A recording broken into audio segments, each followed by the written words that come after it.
कल हम लोग सीख रहे थे सबसे पहले परमेश्वर का वचन। इस बार का हमारा विषय है मैं जो हूँ उसको जानना है। सर्वशक्तिमान परमेश्वर को किसी ने कभी देखा नहीं, कभी देखा नहीं, देख भी नहीं सकता। सो इस परमेश्वर ने अपने आप को 3 तरीकों से प्रकट किया। सर्वशक्तिमान परमेश्वर जिसको किसी ने कभी नहीं देखा, अपने आप को कैसे प्रकट किया? 3। सबसे पहला, सृष्टि के द्वारा परमेश्वर अपने आदत को, अपने काम को दिखा रहा है, अपने हाथ की कला को दिखा रहा है। ध्यान से समझना, सृष्टि के द्वारा क्या दिखा रहा है? अपने हाथ की कला को दिखा रहा। इसलिए भजन संहिता 19 में भी लिखा है, आकाश मंडल तेरे हस्तकला का क्या कर रहा है? वर्णन कर रहा। नंबर 2, परमेश्वर ने अपने वचन के द्वारा अपने स्वभाव को प्रकट किया। नंबर 3, प्रभु यीशु मसीह में सर्वशक्तिमान ने अपने आप को क्या किया? पूरा का पूरा प्रकट किया। पढ़िए इब्रानी 1 और 2। इब्रानियों की पत्री पहला अध्याय, उसका पहला और दूसरा वचन हिंदी में पढ़िए। पूर्व युग में परमेश्वर ने बाप दादों से थोड़ा थोड़ा करके और भांति भांति से भविष्यद्वक्ताओं के द्वारा बातें कर इन अंतिम दिनों में हमसे पुत्र के द्वारा बातें की। सर्वशक्तिमान परमेश्वर अब पहले पूर्व युग में बाप दादाओं के द्वारा थोड़ा थोड़ा कर बात किया, और अंत में कैसे बात किया? अपने पुत्र के द्वारा अपने आप को प्रकट किया।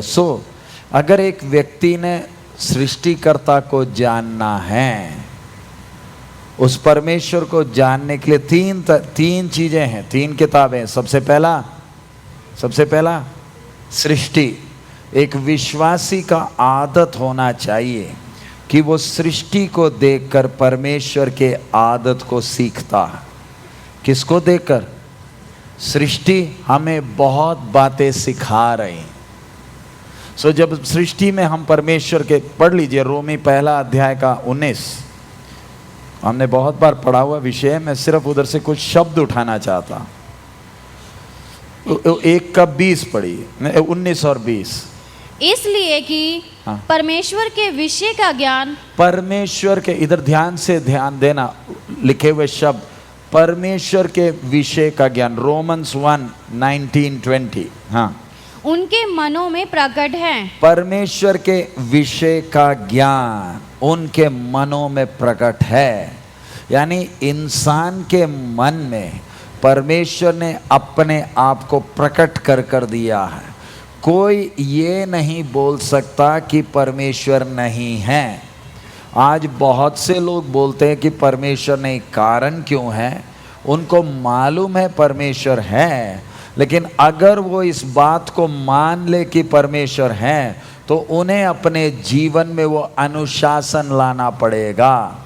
कोई हिसाब लेने वाला है, इस बात को मानना पड़ेगा। इसलिए वो इस जिम्मेवारी से बचने के लिए क्या बोलते हैं? परमेश्वर है ही नहीं। इधर उसका 20 पढ़िए। उसके अनदेखे गुण, उसके अनदेखे गुण, अर्थात उसकी सनातन सामर्थ, अनदेखे गुण अर्थात सनातन सामर्थ, और परमेश्वरत्व, जगत की सृष्टि के समय से उसके कामों के द्वारा देखने में आते हैं। अनदेखे गुण, उसका परमेश्वरत्व जगत की सृष्टि से ही देखने में आ रहा। तो परमेश्वर सृष्टि के द्वारा अपनी कुछ बातें प्रकट कर रहा है। सिर्फ बाइबल पढ़ने से काम नहीं चलेगा। एक विश्वासी सृष्टि को देखकर बहुत बातें सीख रहा है, और फिर जो बातें सृष्टि प्रकट नहीं कर रही, उसको परमेश्वर ने अपने वचन के द्वारा हमें हमारे हाथ में लिख कर दिया। और वही परमेश्वर जिसने वचन दिया, समय पूरा होते वक्त खुद मनुष्य के रूप में इस पृथ्वी में चला। किसी अवतार को नहीं भेजा, किसी गुरु को नहीं भेजा, जो सृष्टि के द्वारा बात कर रहा था, जो वचन के द्वारा बात कर रहा है, ठीक समय में मनुष्यों के बीच में मनुष्य बनकर आया। सो इधर हम वचन को जब सीख रहे हैं, वचन क्यों सीख रहे हैं? ताकि उस अदृश्य परमेश्वर को हमने जानना है। उस अदृश्य परमेश्वर ने अपने आप को प्रकट किया है। सो इधर हम पढ़े रोमी 15:4, रोमन्स 15:4, रोमी 15:4। जितनी बातें हाँ। पहले से लिखी गई हैं, हाँ। वे हमारी ही शिक्षा के लिए लिखी गई हैं। जितनी, अब ध्यान पढ़ लीजिए, हाँ, रोमी 15:4 पूरा पढ़िए। जितनी बातें हाँ। पहले से लिखी गई, वे हमारी ही शिक्षा के लिए लिखी गई हैं, हाँ। कि हम धीरज और पवित्र शास्त्र के प्रोत्साहन द्वारा आशा रखें। अब ध्यान से उस आयत कितना गंभीर है, उसको दोबारा पढ़िए। हाँ। जितनी बातें जितनी बातें पहले से लिखी गई, पहले से लिखकर हमारे हाथ में मिली हैं, हाँ। वे हमारी ही शिक्षा हाँ। के लिए लिखी गई हैं। ध्यान से, परमेश्वर ने अपना वचन हमारी भाषा में 200 या 150 रुपए में लिखकर क्यों दिया? हमारी ही शिक्षा के लिए। शिक्षा का मतलब मैंने वचन पढ़ना नहीं है, मैंने वचन सीखना। आगे कि हम, की, एक की लिखा है। की का मतलब क्या है? शिक्षा, हमारे शिक्षा क्यों? ताकि हम हाँ। धीरज और पवित्र शास्त्र के प्रोत्साहन द्वारा आशा रखें। ताकि हम धीरज और परमेश्वर के वचन के प्रोत्साहन के द्वारा क्या रखें? आशा रखें। हम विश्वासियों के साथ एक मुसीबत क्या होती है? हमारे अंदर सब्र नहीं। परमेश्वर अपना काम अपने समय के अनुसार करता, आपके और मेरे समय के अनुसार नहीं, अपने समय के अनुसार करता। जैसे उदाहरण आप देख लीजिए, हमारे बहुत से विश्वासियों के साथ गलती क्या हो रही है? या तो परमेश्वर के समय से आगे हैं, या तो परमेश्वर के समय के पीछे। आपको परमेश्वर ने जब बच्चा दिया, लड़का होना या लड़की होना किसने तय किया? परमेश्वर ने तय किया। कितने साल बाद? क्योंकि कितने परिवार हैं जिनको परमेश्वर कोई औलाद दे नहीं रहा।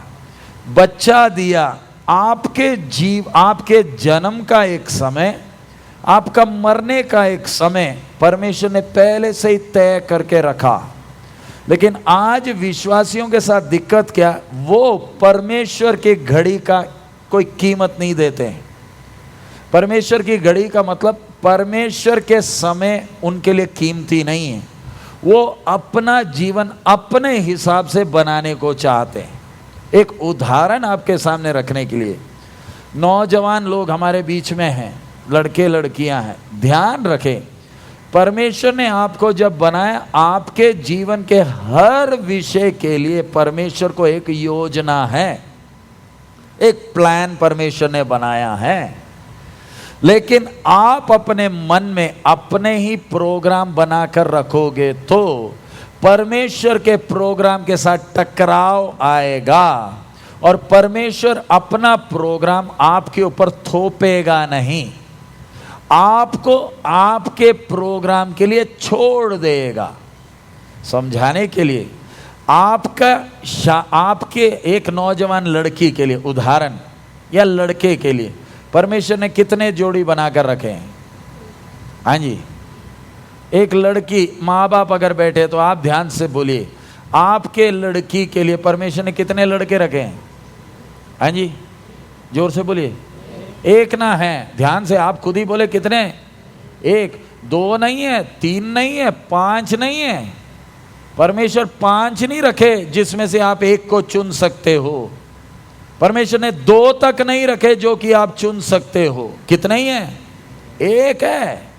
और उस एक को परमेश्वर अपने समय, आपके समय में नहीं, अपने समय में आपके जीवन में लाता है, आपकी बेटी के लिए, आपके बेटे के लिए, या आप नौजवान के लिए लाता। किसके समय में? अपने समय में लाता। लेकिन आज बहुत तेरे नौजवान क्या करते हैं, क्या सोचकर बैठे हैं, मैंने अपनी पढ़ाई, अपनी नौकरी, उसके बाद अपना घर बनाऊंगा तब शादी करूंगा। तब तक मालूम दिक्कत क्या होता है, जिसको परमेश्वर ने तैयार किया था वो तो चला गया।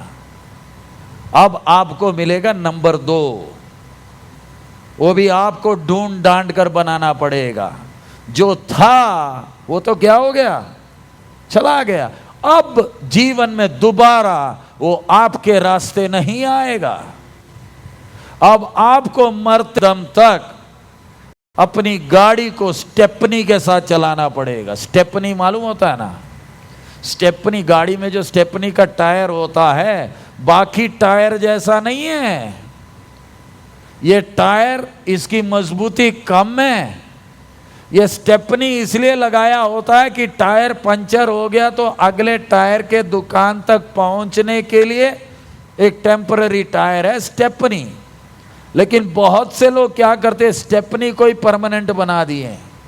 स्टेपनी की टायर में ज्यादा लोड नहीं रख सकते। आज बहुतों के जीवन में परमेश्वर का चुना हुआ नहीं, लेकिन किसके साथ शादी हो गया? किसके साथ? स्टेपनी के साथ हुआ। स्टेपनी मतलब नंबर 2। पहला वाला तो गया, अब मिलेगा नहीं। मैं एक उदाहरण आपको बोल रहा हूं। अब रोने धोने से कोई फायदा भी नहीं है। ये ऐसा क्यों हो गया? आप परमेश्वर के समय के लिए इंतजार नहीं किए। आप अपनी दुनिया में थे, आप अपना प्रोग्राम बना रहे थे। आज हमारे बीच में नौजवान आते, हम उनसे बोलते भैया शादी के लिए लड़के, बोलते अभी नहीं करना, मैंने पढ़ाई पूरी करनी है। कितना पढ़ेगा? पढ़ तो लिया, नहीं और भी मैंने पढ़ना है। मैं बोला ठीक है पढ़ लो। मैं पढ़ाई जब हो गई फिर बोलता नहीं मेरा अपना घर नहीं है, मैं अपना घर बनाऊंगा फिर शादी करूंगा। आपका ये गणित होते होते आपको एक मिल जाएगी, फिर शैतान कभी सताने नहीं आएगा, वही एक ही काफी है। मरते दम तक आपको अपने कब्र तक वो पहुंचाएगी, क्योंकि आपने पढ़ाई करनी थी। पढ़ाई करके फिर आपने अपना घर बनाया, सब कुछ कर दिया ना, अब भुगतो। एक बहुत से नौजवान अपने जीवन बर्बाद कर बैठे हैं। मैं एक शादी का उदाहरण ही बोला। हर चीज के लिए परमेश्वर ने क्या रखा? एक समय रखा। कई तो देर करते हैं, कई जल्दी होते हैं। कई लोग की लड़की 18 साल नहीं हुई उसके पहले ही लड़का ढूंढने लगे।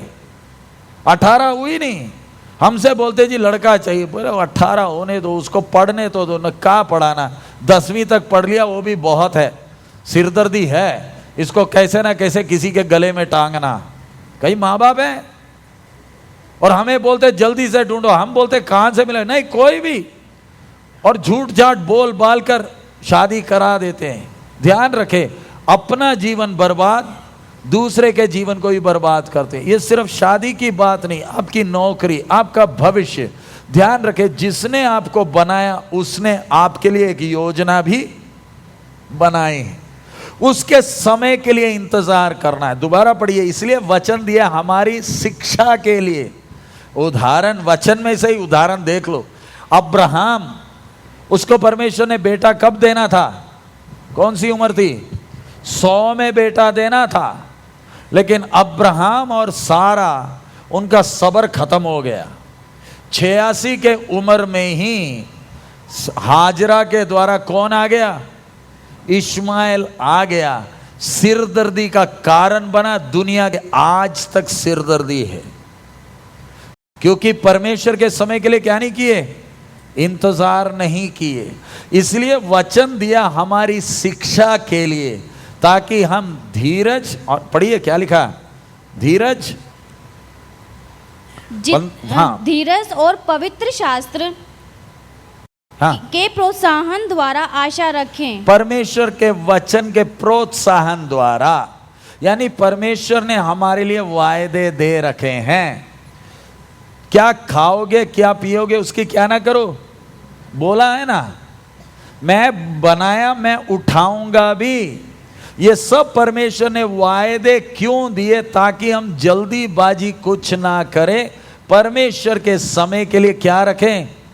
आशा के साथ इंतजार करें। हम बोलेंगे पास्टर जी ऐसे तो इंतजार करते रहे तो लड़की तो बूढ़ी हो जाएगी। कोई दिक्कत नहीं, बूढ़ी हो रही है ना, जल्दी किसी के गले में टांग दो, उधर से 2-4 जूते पड़ेंगे तो बिस्तरा उठाकर किधर आकर बैठ जाएगी? आपके घर आकर बैठ जाएगी। फिर हमें नहीं बोलना। इसलिए सबसे अच्छा हमारा वचन क्यों दिया? ताकि हम परमेश्वर के समय के लिए क्या करें?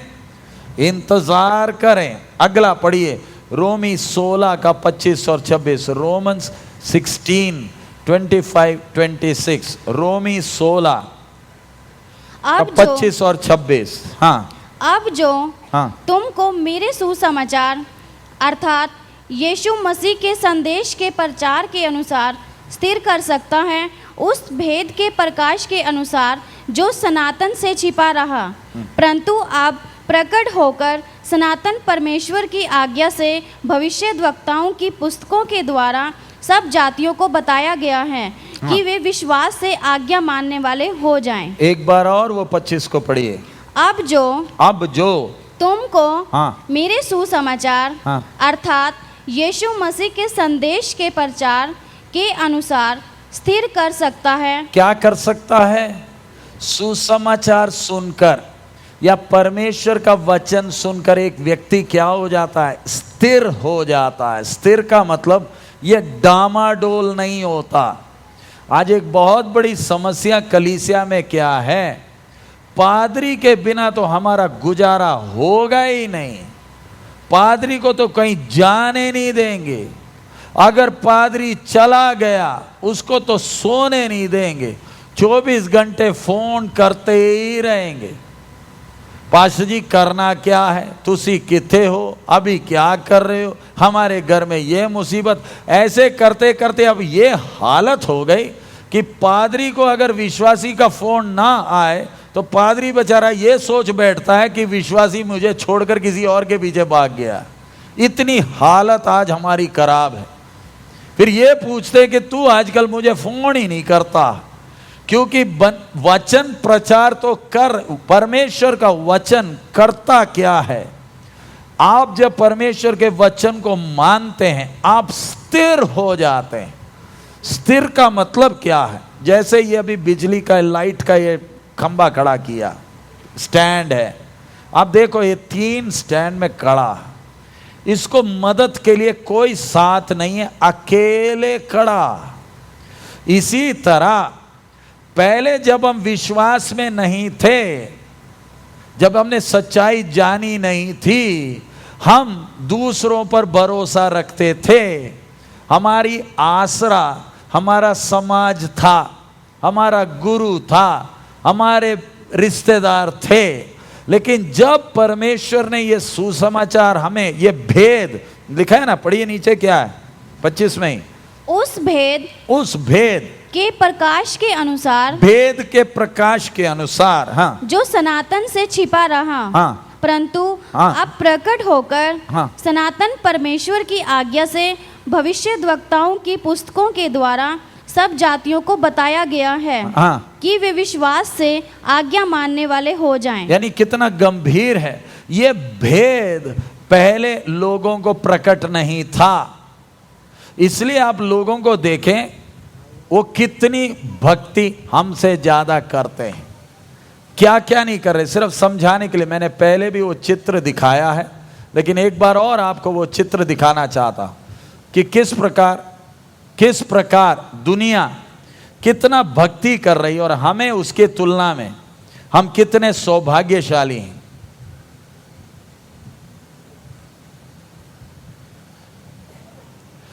ये पहले भी आपको दिखाया, फिर भी सिर्फ कुछ बातें आपको समझाने के लिए मैं ये दिखा रहा हूं। सच्चे मन से दुनिया क्या कर रही है?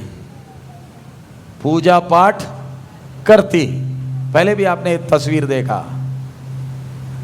सच्चे मन से कर रही है, प्रार्थना कर रही है, पानी में खड़े होकर सूरज को देखकर क्या कर रही है? माथा टेक रही है, सच्चे मन से। ये व्यक्ति को देखें, लेटते लेटते दर्शन के लिए जा रहा, लेटे लेटे जा रहा। इसका बैटरी डाउन है क्या? वॉल्यूम दे दीजिए। लेटे लेटे जा रहा। आप आओगे ऐसे आराधना के लिए? हाँ जी, प्रार्थना में जाने को अगर हम बोले आप लेटे लेटे जाओगे? श्रद्धा है? आप बोलिए। ये तस्वीर में इस भाई को श्रद्धा है, भक्ति है, हमें है? आप बोलिए, हमें कोई श्रद्धा है? दुनिया हमसे ज्यादा श्रद्धा करती है, भक्ति करती है। इसको देखो, उल्टा लेटे लेटे ना अपनी लंबाई को नापते हुए जा रहा। कितनी भक्ति है। और हम इनको देखकर हम क्या बोलते हैं? ये जाएगा नरक। और हम सोचकर देखो मैं बोल क्या रहा हूं, मेरा मन कितना सड़ा हुआ है। श्रद्धा नाम की चीज हमारे अंदर है ही नहीं, फिर भी हम दूसरों को बोलते हैं इनकी बुद्धि बंद है। मैं एक बात समझाने के लिए आपको बोल रहा हूं, ये इतनी भक्ति क्यों कर रहे हैं? देखिए ना, लेटे हुए हैं, घुटने में हैं। क्यों इतना सब करते हैं? कारण जो भेद हमें प्रकट होकर मिला है, ये भेद इनको अभी तक नहीं मिला। इतनी भक्ति करने के बावजूद, इतनी श्रद्धा करने के बावजूद ये भेद क्या नहीं हुआ? प्रकट होकर नहीं मिला। तो हम जिन्हें परमेश्वर ने अपनी अनुग्रह की बहुतायत से भेद प्रकट कर दिया, हमारा चाल चलन, हमारा सोच विचार कितने ऊंचे श्रेणी का होना चाहिए। मेरा जीवन दूसरों के लिए कितना तसल्ली का होना चाहिए। लेकिन होता क्या है? हम दूसरों से भी बदतर हैं। दूसरा इतना परेशान नहीं है जितना कौन परेशान है? आज विश्वासी परेशान है। परमेश्वर ने जो भेद हमें प्रकट करके दिया, वो कौन सा भेद है?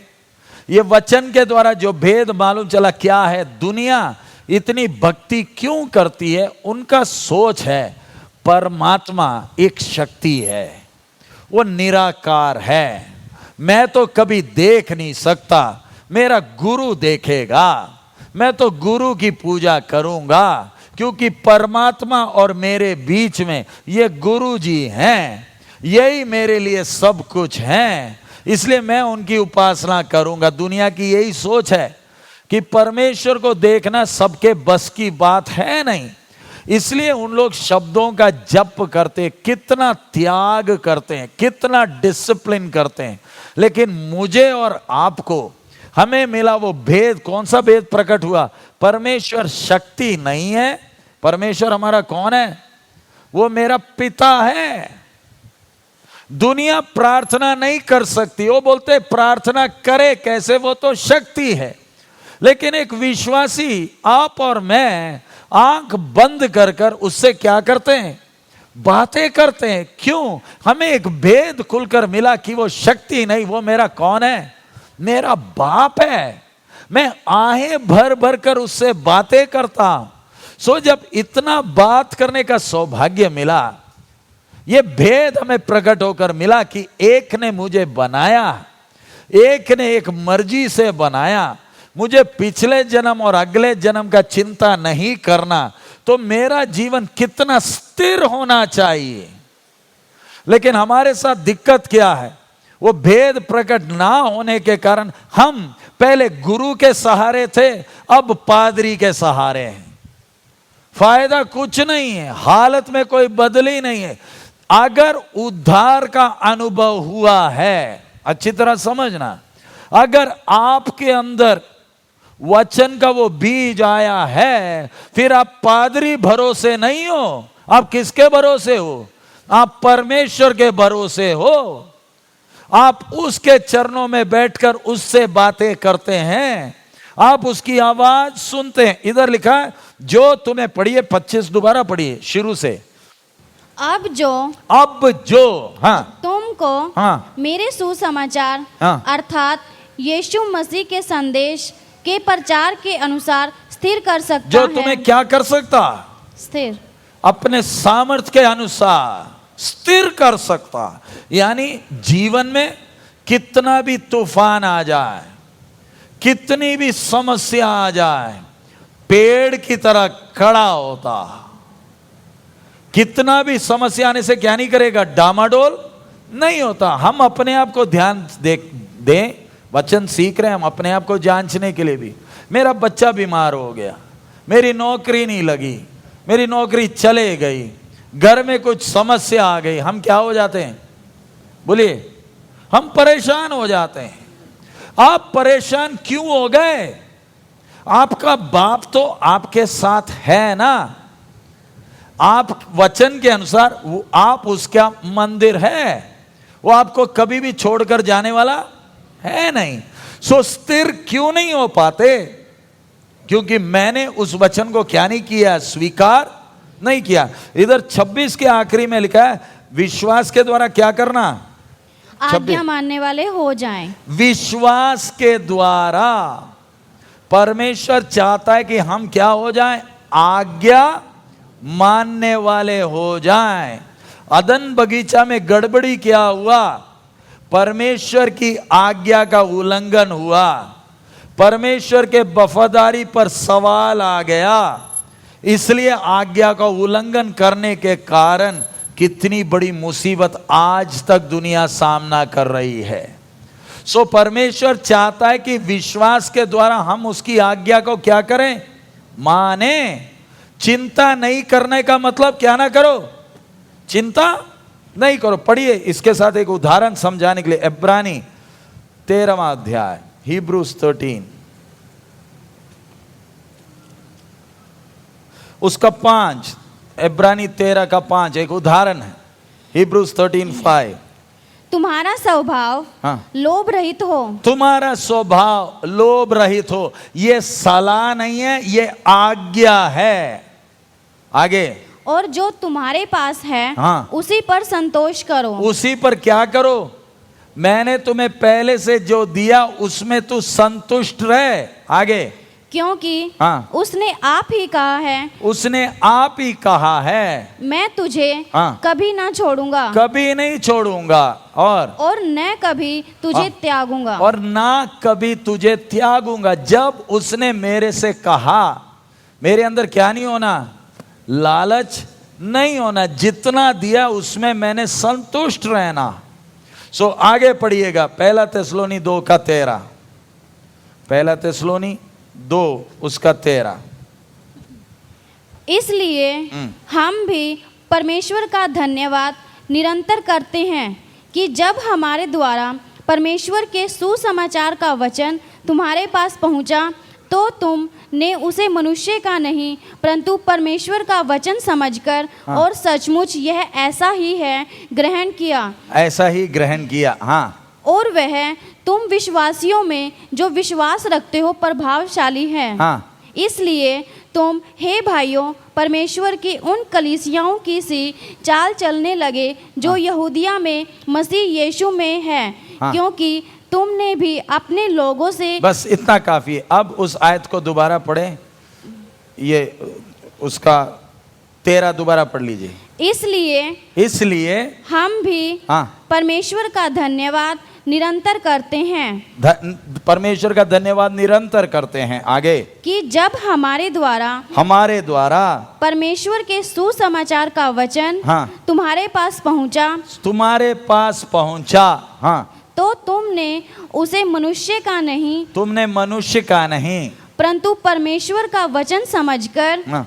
और सचमुच यह ऐसा ही है ग्रहण किया। इधर ध्यान रखे, परमेश्वर ने हम प्रभु के दासों को इस्तेमाल किया आप तक क्या पहुंचाने के लिए? सुसमाचार पहुंचा के लिए। हमने आप तक परमेश्वर का वचन बताया, हमारी अपनी बनाई हुई चीज नहीं। लेकिन आपके साथ गलती क्या हो गई? आपने वचन को नहीं पकड़ा, आपने उस बर्तन को पकड़ लिया। आप पादरी के नजदीक आ गए, पकड़ना किसको था? किसको?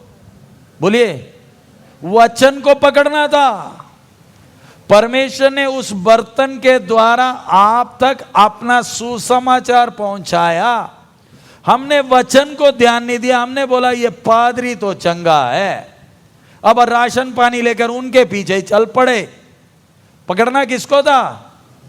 अगर आप उस वचन को मानेंगे तो, जैसे इधर ये बीज मैं तस्वीर में दिखा रहा, छोटा सा बीज, इधर लिखा है वचन जो क्या, जो सच्चा है। आगे, मनुष्यों का नहीं, मनुष्य का नहीं, हाँ। परंतु परमेश्वर का वचन समझकर, परमेश्वर का वचन समझकर, और सचमुच यह ऐसा ही है, और सचमुच ये ऐसा ही है, ग्रहण किया। ग्रहण किया। और तुम, हाँ। और वह तुम विश्वासियों में, हाँ। जो विश्वास रखते हो, प्रभावशाली है। विश्वासियों में जो उस वचन पर विश्वास करते हैं, वचन प्रभावशाली है। प्रभावशाली का मतलब, जैसे ये बीज एक जगह में डालते ही इसके अंदर से क्या निकलता? क्या निकलता? पौधा निकलता। क्यों? इस बीज में क्या है? हाँ जी, बीज में क्या है? डाला क्या था? एक छोटा सा बीज डाला था, ये निकला क्या? क्यों? बीज में क्या है? जान है। समझाने के लिए अगला चित्र मैं आपको दिखा रहा हूं। ये छोटा सा बीज आप ध्यान देना, माचिस का तिल्ली कितना बड़ा है, लेकिन उसकी तुलना में ये बीज कितना है आप देख लो।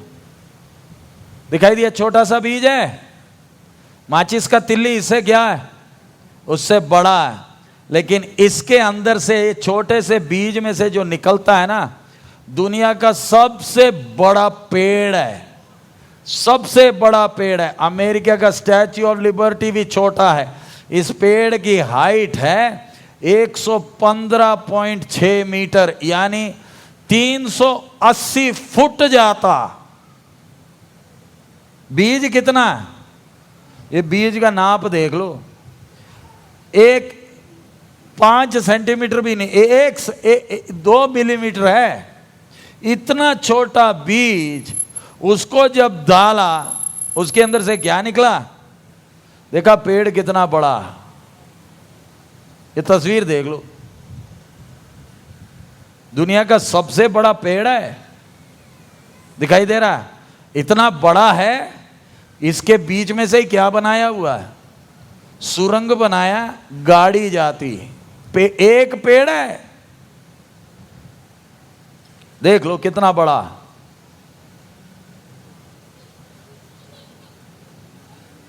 उसके अंदर से क्या जा रही है? ये फोटो देने वाला व्यक्ति, ये हमारे रूपलाल जी ब्रदर, उनके आपके क्या लगते हैं? किधर गए? आपका क्या लगता है? आपकी पत्नी का भाई है ना? हाँ, हमारे ब्रदर जी के पत्नी का भाई का ये साड़ू है। साड़ू बोलेंगे ना? हाँ, रूपलाल का साड़ू है, वो जो कार में खड़ा है। ये हमारे उधर का विश्वासी है जो कार में खड़ा। मैं एक उदाहरण, आप उसको भूल जाओ। विषय क्या है? एक बीज में से निकला हुआ पेड़ कितना बड़ा। अगर ये मैंने क्यों तस्वीर दिखाया, अगर एक इतना सा बीज इतना बड़ा पेड़ खड़ा कर सकता है, तो ये किसी गुरु का शब्द नहीं, किसका है? सृष्टिकर्ता की आवाज है। इसको मैं अपने अंदर बस अगर मैं मान लूं, ये पेड़ तो छोटा है, मेरा जीवन कितना स्थिर हो जाएगा, कितना ठोस हो जाएगा। होता क्या? वचन को ना मानने के कारण, पादरी की बातों को मानने के कारण, या एल्डर की बात मानने के कारण हम हवा में हिलने वाले सरकंडे हैं। इसलिए कोई समस्या आती है तो एयरटेल की मेहरबानी, वोडाफोन की मेहरबानी, उनका टावर अगर बंद हो गया, हमारा तो बाजा बज जाएगा। वचन सिखाते क्यों? ताकि आप क्या हो जाएं? आपकी जड़ें और मजबूत होना। जीवन में समस्याएं आती हैं, हम आमतौर पर हम ही बोलते हैं हमें समस्या है, समस्या है, समस्या। हमने तो समस्या देखी नहीं है। दुनिया के लोगों को पूछो समस्या होती क्या है।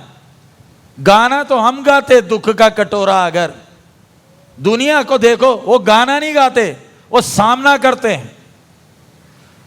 मैंने पिछले दिन आपको कल ही बताया, इस भीषण गर्मी में हमारे मुसलमान भाई क्या नहीं पी रहे? हाँ, हम 2 बाल्टी पी लेते हैं और फिर भी गाना गाते हैं दुख का कटोरा, अगर प्रभु मुझे देगा। दुख तो उनको है। हमारे जीवन में समस्याएं आती हैं, कष्ट कष्ट बोलने के लिए नहीं। मैंने इन समस्याओं का क्या करना है? क्या करना है? सामना करना। एक तरफ में दूसरा गाना क्या गाते हैं? फसल फसल यूं, आगे जोर से बोलो ना, हर पहाड़ों को। फिर कष्ट क्यों बोलते हो? फिर काहे रोते रहते हो? गाना तो दोनों गाते हैं। हमारे एक विश्वासी का दृष्टिकोण क्या है? मेरे जीवन में समस्या, समझाने के लिए मैं दृश्य दिखा रहा ताकि हमारे अनपढ़ विश्वासी समझ सके। जीवन में बड़े बड़े पहाड़ आते हैं, परमेश्वर ये समस्याओं को लाता है समस्या हटाने के लिए नहीं, ताकि मैं इन समस्याओं के बीच में से क्या करूं? मैंने क्या बनाना? इसके बीच में से रास्ता बनाकर निकलना। लाल समुद्र सामने लाया किसके लिए? रास्ता इसके से बीच में से है। एक विश्वासी समस्या को देखकर रोता नहीं है, वो समस्या को देखकर क्या बोलता है? तू मेरे लिए समस्या नहीं, तू मेरे लिए चुनौती है। तू मेरे लिए क्या है? समस्या नहीं, लेकिन क्या है? चुनौती है। मैं तेरे बीच में से सुरंग बनाकर निकल जाऊंगा। मेरे रास्ते को रोकने मैं नहीं दूंगा। ये कौन कर सकता है? जो वचन को स्वीकार किया, जिसके जड़ गहराई में उतरे हैं, वो जीवन में आने वाले समस्याओं को देखकर रोता नहीं है, खुश होता कि अब मैं इसके बीच, मेरे साथ कौन है? मेरा प्रभु है। मैं इसको क्या करूंगा? सामना करूंगा। पढ़िएगा इब्रानी 4:12। इब्रानी 4:12। क्योंकि परमेश्वर का वचन जीवित और प्रबल और हर एक 2-धारी तलवार से भी बहुत चोखा है, और प्राण और आत्मा को और गांठ गांठ और गूदे गूदे को अलग करके आर पार छेदता है। हाँ, इधर हाँ, और मन की भावनाओं और विचारों को जांचता है। हाँ, सो इधर आती है वचन का ताकत। दोबारा पढ़िए। क्योंकि हाँ, परमेश्वर का वचन जीवित। परमेश्वर का वचन क्या है? सबसे पहली बात, जीवित है। जीवित का मतलब इस परमेश्वर की आवाज में ताकत है। आपने उत्पत्ति में हम देखते हैं, परमेश्वर ने कहा और क्या हुआ? हो गया। उसने कहा, हो गया। अब उदाहरण समझाने के लिए, काना की शादी में प्रभु यीशु गया, उधर क्या खत्म हो गया था? नौकरों को क्या, दासों को क्या बोला? मटकों में क्या कर दो? उन्होंने पानी भरने के बाद यीशु प्रभु ने क्या किया? कोई छुमंत्र किया? हाँ, कुछ बोला? कुछ प्रार्थना किया? क्या किया? आप बोलो ना, जिन्होंने पढ़ा क्या किया? इसलिए बोलते हैं संडे स्कूल। संडे स्कूल, कई लोग बोलते हैं संडे स्कूल पढ़ना ही नहीं है, कसम खाकर बैठे हैं। बर्बादी आपका ही है। हम लोग कलीसिया में कंपलसरी संडे स्कूल क्यों किए? ताकि हम इधर बैठकर पूरी कथा सुनाने के लिए हमारे पास टाइम नहीं। यीशु ने क्या किया? मटके में जो पानी था, दासों को क्या बोला? तो ध्यान से देखिए, पानी को क्या हो गया? हाँ, पानी को डाला क्या था? जब दिया रसना बन गया, रूह अफ़ज़ा बन गया। क्या बन गया? प्रभु यीशु ने रसना बनाकर नहीं दिया। पानी, सादा पानी, उसको अंगूर नहीं चाहिए, किस में बदल गया? अंगूर के रस में बदल गया। क्यों? बोलने वाला कौन था? परमेश्वर ने पानी को कुछ नहीं बोला। किसको बोला? नौकरों को बोला। नौकरों को जैसे बोला नौकरों ने किया।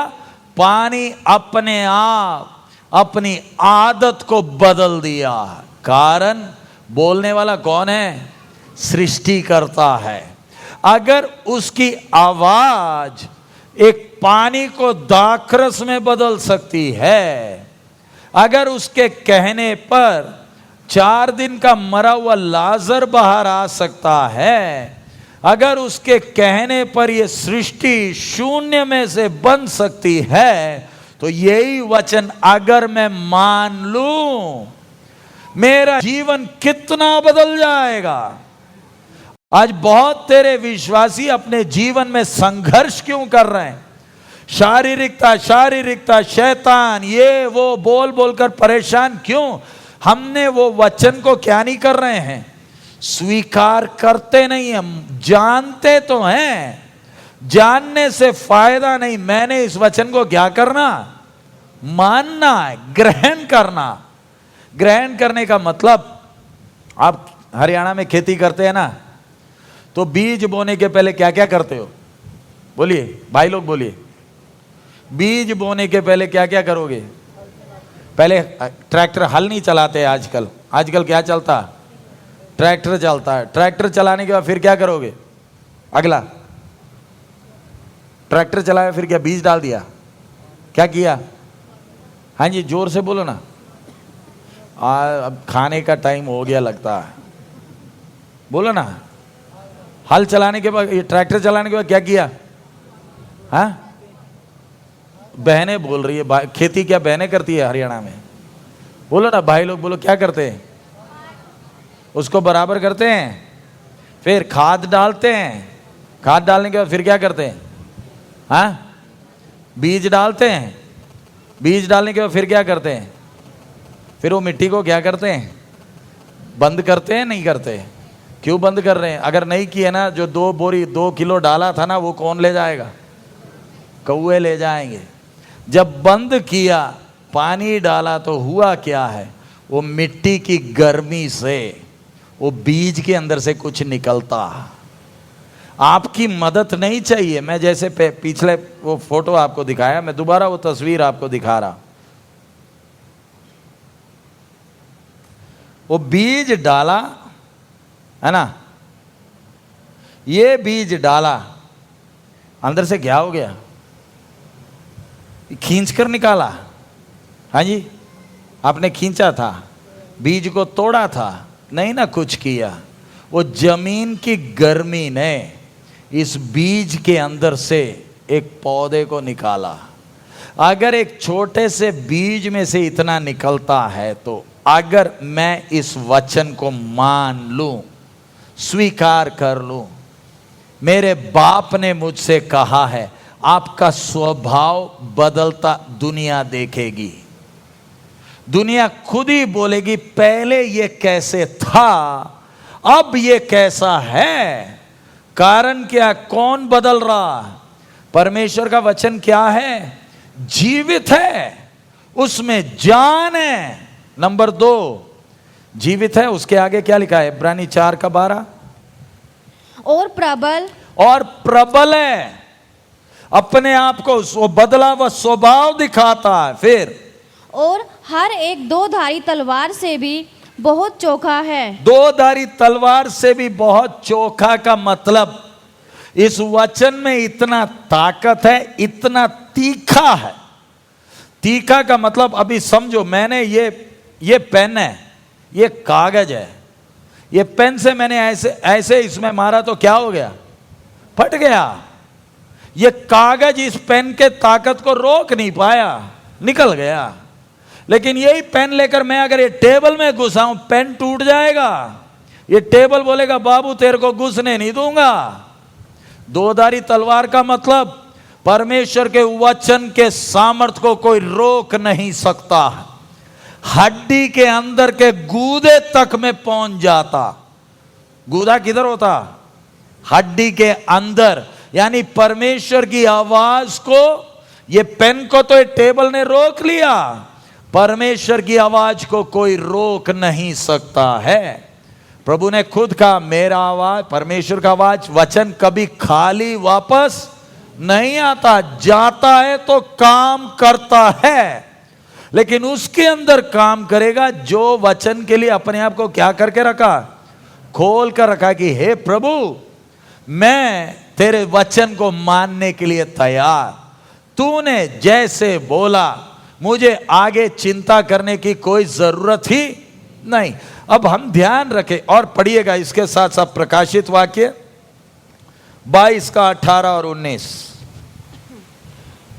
मैं हर एक को जो इस पुस्तक की भविष्यवाणी की बातें सुनता है गवाही देता हूँ, यदि कोई मनुष्य इन बातों में कुछ बढ़ाए तो परमेश्वर उन विपत्तियों को जो इस पुस्तक में लिखी है उस पर बढ़ाएगा, उसमें बढ़ाएगा। हाँ, यदि कोई इस भविष्यवाणी की पुस्तक की बातों में से कुछ निकाल डाले तो परमेश्वर उस जीवन के वृक्ष और पवित्र नगर में से जिसका वर्णन इस पुस्तक में है उसका भाग निकाल देगा। सो इधर चेतावनी, बाइबल समाप्त होने का चेतावनी क्या दी है, ना तो इसमें कुछ जोड़ना ना इसमें कुछ काटना है। हमने अभी तक हम सीख रहे थे, परमेश्वर ने अपना वचन हमें दिया, क्यों? ताकि हम परमेश्वर के आदत को क्या कर सके, सीख सके। अब एक सवाल, क्या परमेश्वर को 2 आंख हैं? आंख है? नहीं है? बोलिए, परमेश्वर को आंख है? नहीं है? भाई लोग बोलो, है? कितने कितने? हाँ जी, बंद हो गए। आप बोले थे आंख है, मैं पूछता हूं कितने? हाँ जी, 2, 4, 6, कितने? बहन लोग बोलो कितने आंख? आप ही बोले हो परमेश्वर को क्या है, आंख है। कितने? चलो आंख छोड़ो, हाथ है? नहीं है? परमेश्वर के हाथ हैं नहीं है? जोर से, है ना? कितने? 2। पैर कितने? है ना? पढ़िएगा यशायाह 46 का 5। यशायाह 46 का 5। तुम किस से मेरी उपमा दोगे? तुम किस से मेरी उपमा दोगे? आगे, और मुझे किसके समान बताओगे? किसके समान बताओगे?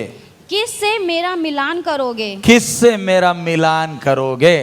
कि हम एक समान ठहरे। एक बार और पढ़िए, तुम किससे मेरी उपमा दोगे? तुम, देखिए सर्वशक्तिमान हमसे बोलता, तुम मेरी उपमा किससे दोगे? नंबर 2, हाँ, और मुझे हाँ, किसके समान बताओगे? हम लोग अभी क्या बोले?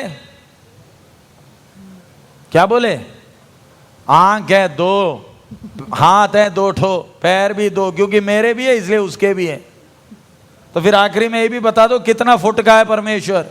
5 फुट का है, 6 फुट का है, गोरा है, काला है, आदमी है, औरत है? ध्यान से समझना, वचन में स्पष्ट लिखा है, किसी ने भी परमेश्वर को अभी तक देखा नहीं है। और वचन में यह भी लिखा, कोई उसको देख भी नहीं सकता। पढ़िए यशायाह 40 का 18 पढ़िए।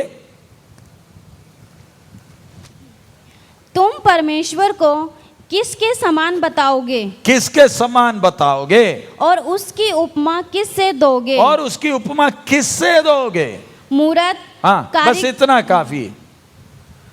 जब किसी, सबको मालूम है परमेश्वर है, लेकिन किसी ने ना देखने के कारण इंसान अपना दिमाग लगा रहा है और सोचता है जैसे मैं हूं वैसा ही परमेश्वर भी है, इसलिए परेशान है। परमेश्वर बोलता है मेरी तुलना तुम किससे करोगे? एक उदाहरण समझाने के लिए, एक अंधे आदमी को क्या हम बता सकते हैं ये गुलाब है, ये लाल रंग का है, वो बेचारा बोलेगा भैया मेरे को तो कुछ नहीं समझ में आ रहा, तू बोल क्या रहा है। लेकिन उसकी आंख अगर खुल जाए तो बताने की जरूरत ही नहीं। इसलिए आज दुनिया में इतने धर्म हैं, इतने गुरु हैं, इतनी महात्मा है, दुनिया तंग पड़ी है। हर कोई अपने आप को कुछ ना कुछ बोलता, अपना ही ढोल पीटता, जबकि सच्चाई क्या, किसी ने भी परमेश्वर को कभी। तब आपके मन में एक सवाल आएगा, तो फिर बाइबल में तो है। जी हां, बाइबल में कई जगह में लिखा परमेश्वर के कान, परमेश्वर के आंख, परमेश्वर का पीठ, बाइबल में लिखा। वो क्यों लिखा है? अब्राहम के पास परमेश्वर आया था या स्वर्गदूत आया था? कौन आया था खाना खाने के लिए? कौन आया? मालूम ही नहीं, संडे स्कूल गए नहीं होंगे। कौन आया था? पेड़ के नीचे कौन बैठा था? स्वर्गदूत या परमेश्वर? हाँ जी, सिक्का ले लो, ऊपर नीचे कर लो। पेड़ के नीचे 3 बैठे थे, उनमें से एक कौन था? मैं जो हूं सो हूं। जिसने अब्राहम को ऊर से बुलाया था वो खुद बैठा था। याकूब के साथ कुश्ती किसने की? स्वर्गदूत ने या परमेश्वर ने? हाँ जी, परमेश्वर ने की है। यही परमेश्वर वचन में लिखा है, किसी ने कभी देखा नहीं।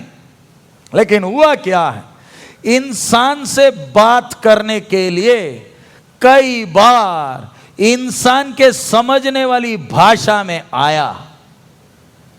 यही जो अब्राहम के सामने पेड़ के नीचे बैठकर खाना खा रहा था, वही परमेश्वर मूसा के सामने झाड़ी में आग की तरह खड़ा। समझाने के लिए मैं आपको बोलता हूं, हमारे बीच में परमजीत पास्टर जी हैं, समझाने के लिए बोल रहा हूं। वो धारीवाल आए थे तो मैंने उनको बोल दिया, पास्टर जी मैं लुधियाने रास्ते जाऊंगा इस तारीख को इतने बजे, अब रास्ते में खड़े हो जाना क्योंकि मुझे घर नहीं मालूम। सो परमजीत पास्टर जी सड़क में खड़े, उनकी सोच क्या है, एक महिंद्रा की साइलो आएगी, रंग उसका क्या है, सफेद, नंबर प्लेट क्या होगा, MP04। यही सोचकर वो खड़े हैं और अंदर उन्होंने मेरा शक्ल देखा है, बोले ऐसे ही वही जो धारीवाल में थे वैसे ही होंगे। अगर मैं उधर आ गया, परमजीत जी क्या सोचकर खड़े, मैं किस में आ रहा हूं, गाड़ी में आ रहा हूं, मेरी पत्नी गाड़ी चला रही होगी, मैं साइड में बैठा, सोच तो ऐसी है क्योंकि ऐसी ही देखा। लेकिन मैं उधर एक दूसरे रूप में खड़ा हो गया, सफेद गाड़ी, हाँ रंग भी गोरा, महिंद्रा साइलो में नहीं, मैं एक बस में आकर खड़ा हूं। मैं बोलता परमजीत पास्टर जी जय मसीह की, बोलेगे ये थोड़ी है, ये तो कोई और है, मैं तो वो ही हूं। लेकिन मैंने सिर्फ क्या बदल लिया, गाड़ी भी बदल दी और शक्ल भी बदल दिया।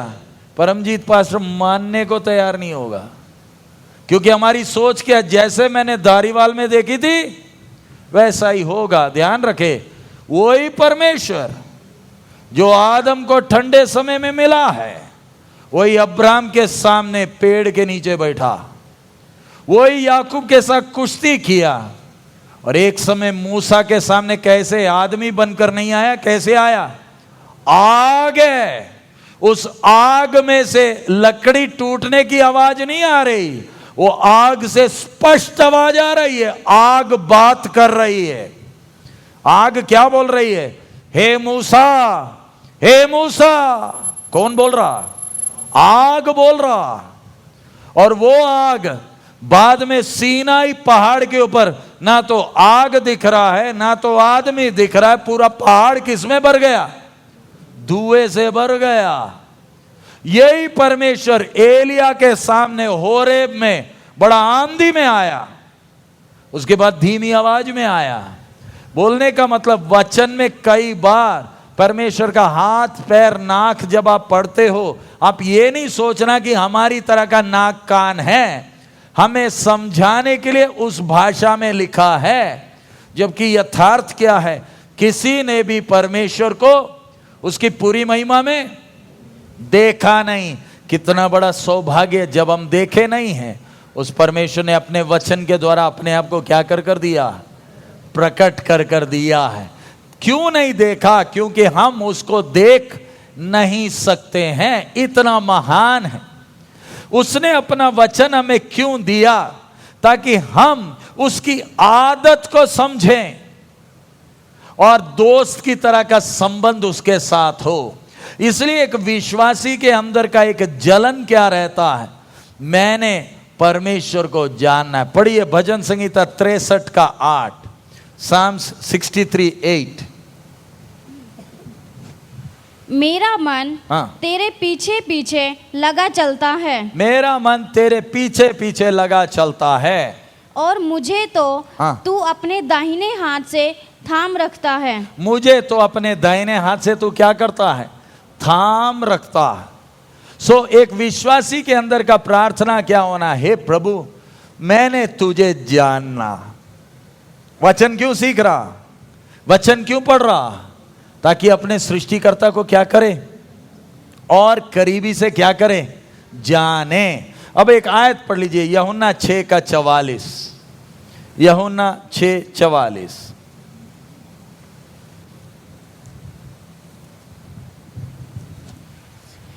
कोई मेरे पास नहीं आ सकता जब तक पिता जिसने मुझे भेजा है उसे खींच ना ले। दोबारा पढ़िए, गंभीर विषय है। कोई मेरे पास नहीं आ सकता, कोई मेरे पास नहीं आ सकता जब तक पिता जिसने मुझे भेजा है उसे खींच ना ले, उसे खींच ना ले, और मैं उसे अंतिम दिन फिर जिला उठाऊंगा। इधर परमेश्वर का आदत समझना। इसके साथ साथ पढ़िए रोमी 9:16, रोमन्स 9:16। अतः यह न तो चाहने वालों की न दौड़ने वालों की परंतु दया करने वाले परमेश्वर की बात है। आप उसका 14 से पढ़िए। इसलिए हम क्या कहें, क्या परमेश्वर के यहाँ अन्याय है?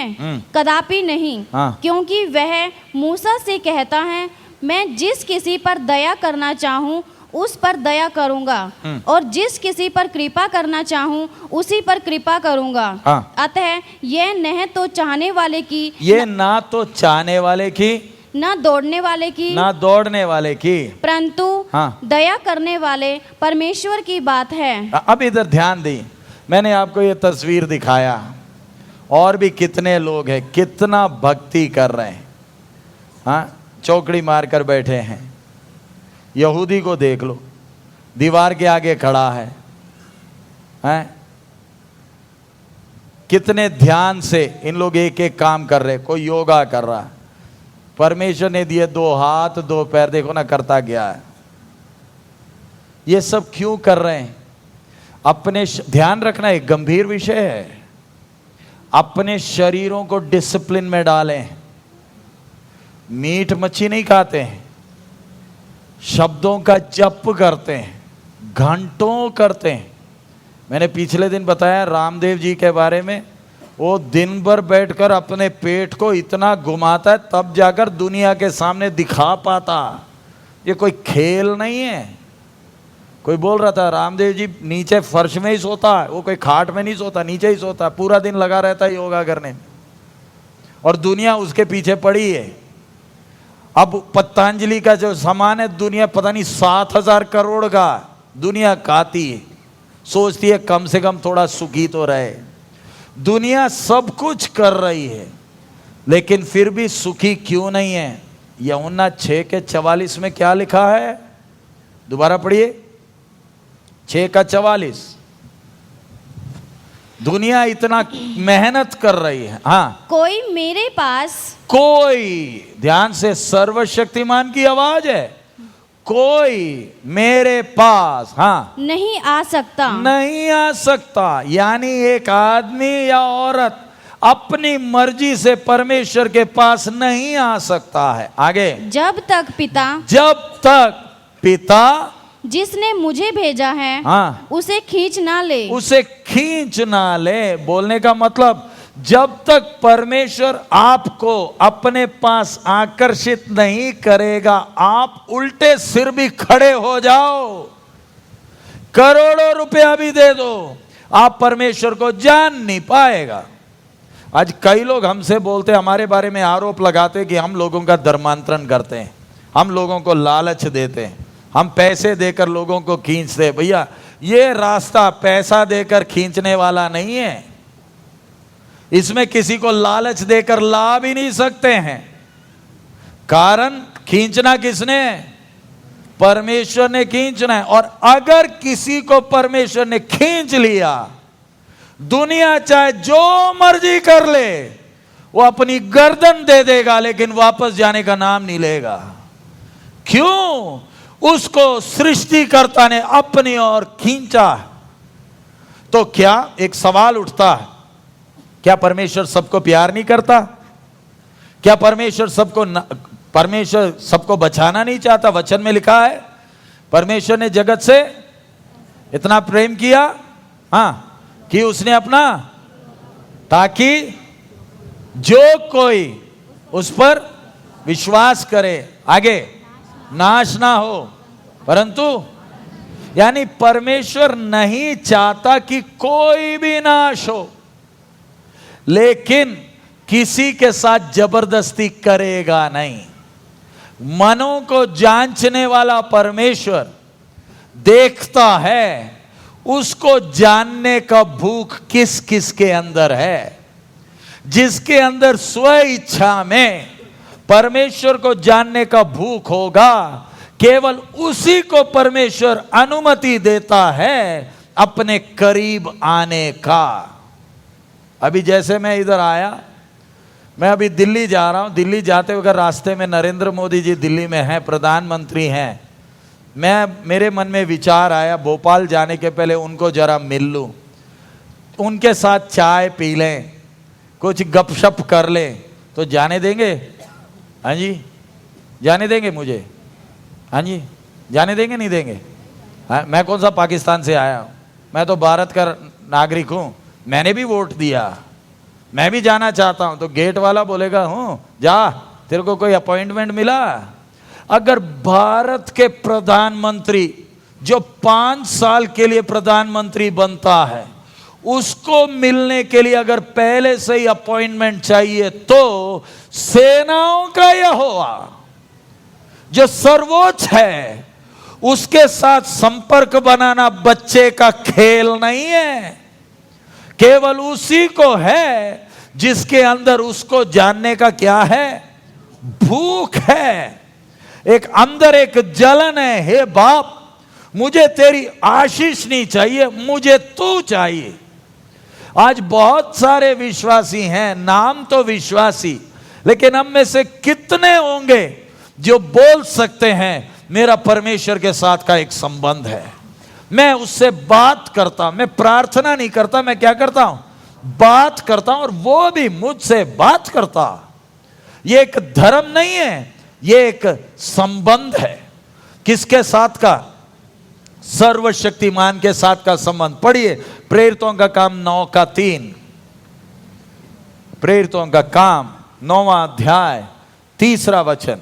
परंतु चलते चलते, एक्ट्स 9:3, हाँ, परंतु चलते चलते जब वह दमिश्क के निकट पहुंचा, तो एकाएक आकाश से उसके चारों ओर ज्योति चमकी, हाँ, और वह भूमि पर गिर पड़ा। अब इधर ध्यान से, साउल के बारे में हम देख रहे हैं, कलीसिया को सताता था, सताने के लिए जा रहा है। रास्ते में मुलाकात किसके साथ हो गई? किसके साथ? परमेश्वर के साथ संबंध हुआ, ज्योति चमका। वो साउल कलीसिया को सताने वाला कलीसिया के लिए आशीष का कारण बन गया। उसी साउल को परमेश्वर ने कलम के तौर पर इस्तेमाल करके नए नियम कलीसियाओं के लिए 14 बेशकीमती पत्रियां दिया। ये क्यों हो पाया? परमेश्वर का क्या हुआ? साउल के साथ एक मुलाकात। अगर आपका परमेश्वर के साथ संबंध है, आपके जीवन में जरूर उसका फर्क दिखाई देगा। आज बहुत तेरे हैं, बोलते तो हम विश्वासी हैं, लेकिन परमेश्वर के साथ क्या नहीं है, वो नजदीकी संबंध है नहीं, इसलिए जीवन सूखा। अभी हम प्रार्थना करने जा रहे हैं, वचन सीख रहे हैं। वचन परमेश्वर ने क्यों दिया? वचन हमको खुलकर मिलना है, तो परमेश्वर हमारे अंदर की इच्छा को देख रहा है। तू मेरे पीछे क्यों आया? क्या तेरे को ये सच्चाई चाहिए, या क्या तू अपने मन की इरादों की पूर्ति के लिए आया? बहुत से लोग अपनी इच्छाओं की पूर्ति के लिए आए हैं। सो अगर आपके अंदर सच्चाई जानने का भूख है, तो ही सर्वशक्तिमान अपने आप को क्या कर देगा? प्रकट कर देगा। आइए हम अपने सिरों को झुकाएं, अपने आप को जांच कर देखें। आज इस दोपहर के समय मेरे अंदर का भूख क्या है? मैं आज सडोरा में, इस हॉल में, इस गर्मी में मैं क्यों बैठा हूं? क्या आशीष पाने आया हूं? मेरी समस्याओं का समाधान के लिए आया हूं, या परमेश्वर को जानने का भूख है? परमेश्वर उन विचारों को जांचता है। अगर उसको जानने का भूख है, वो अपने आप को प्रकट कर देगा। और अगर उसने प्रकट कर दिया, आपका जीवन बदल जाएगा। जब से प्यारा यीशु आया, मेरा जीवन बदल गया है। रात काली बीत गई है, हुआ सवेरा, सुबह का सितारा देखो चमका यीशु मेरा। इसलिए मैंने ये गीत गाया है, हालेलुया। क्या मेरे अंदर वो जलन है? हालेलुया। मेरी आत्मा तेरे पीछे पीछे लगी चलती है। प्रभु, मुझे नौकरी की चिंता नहीं, मेरे बच्चों की शादी की चिंता नहीं, मुझे तुझे जानना है। हालेलुया। परमेश्वर हम सबको इधर लेकर आया ताकि हम उसको और करीबी से जाने, उसके स्वभाव को जाने, ताकि हम स्थिर हो जाएं, डामाडोल ना हो। अगर वो भूख है तो उसके वचन को हम स्वीकार करेंगे। मैंने आपको चित्र दिखाया, छोटा सा बीज कितना बड़ा पेड़ निकल कर आ गया। 380 फुट तक जा रहा है एक पेड़। हमारा मकान 15 फुट का होता है ज्यादा से ज्यादा, सिंगल स्टोरी। पेड़ जा रहा है 380, बीज छोटा सा। अगर एक बीज से इतना बड़ा पेड़ आ सकता है, तो अगर मैं परमेश्वर के वचन को मान लूं, जैसे उसने कहा, मैं बस मान लूं, मेरा जीवन कितना मजबूत हो सकता है। मैंने पादरी सहारे नहीं जीना, मैंने संस्था के सहारे नहीं जीना, मैंने समाज के सहारे नहीं जीना। मेरी जड़ें मेरे प्रभु में गहराई में उतरना है। हालेलुया। मैंने हवा में हिलने वाले सरकंडे की तरह नहीं रहना है। Hallelujah, hallelujah, hallelujah. मुंह खोलकर हम प्रभु से बातें करें। धन्यवाद हो, उसका कीमती वचन उसने हमें दिया। दुनिया तरसती है, योगा कर रही है, चढ़ावा चढ़ा रही है, दुनिया भर तीर्थ यात्रा में जा रही है, शब्दों का जप कर रही है, फिर भी वो शांति नहीं, बेचैन है, मौत से डरती है। जीवन में परेशानी आते ही परेशान हो जाते हैं। उसके बिल्कुल विपरीत एक विश्वासी कितने आनंद से अपना जीवन बिताता है। हालेलुया। किसी बात की चिंता नहीं, मेरा बीमा मेरा परमेश्वर है। Hallelujah, hallelujah. प्रभु ने हमारी समझ को खोला ताकि हम उसे जान सकें। धन्यवाद, धन्यवाद, धन्यवाद। हालेलुया। जय जयकार, जय जयकार। हमें हमारा प्रभु देखकर एक ही सवाल पूछता है, तुझे मेरी आशीष चाहिए? या तू मेरे पीछे आना चाहता है? क्या तू मुझे जानना चाहता है? हालेलुया। दुनिया मेरी आशीष के पीछे जब पड़ी है, तू किसके पीछे है? तेरे अंदर की इच्छाएं क्या है? हालेलुया। प्रभु यीशु ने चेलों से कहा, तुम मुझे छोड़कर जाते क्यों नहीं? तुम भी चले जाओ। पतरस कहता है, तुझे छोड़कर हम कहां जाए? जीवन का वचन तो तेरे ही पास है। क्या आज दोपहर के समय आप भी बोलोगे क्या, हे प्रभु मैं तुझे छोड़कर कहां जाऊं? तू ही मेरा सब कुछ है। माता पिता भाई बहन बंधु मित्र सब जने, केवल तू ही है। हालेलुया। सब कुछ यीशु है, मेरा सब कुछ यीशु है। इस दुनिया में मेरे लिए सब कुछ यीशु है। जीवन की रोटी वो है, जीवन का पानी वो है, जो उसमें से खाता पीता अनंत जीवन पाता है। Hallelujah, hallelujah. क्या आज दोपहर के समय आप बोल पाएंगे, प्रभु तू मेरा सब कुछ है? धन्यवाद हो, धन्यवाद हो प्रभु। स्तुति हो, स्तुति हो, स्तुति हो। हालेलुया। आहें भर भर कर जो बयान से बाहर है, हम उससे बातें करें।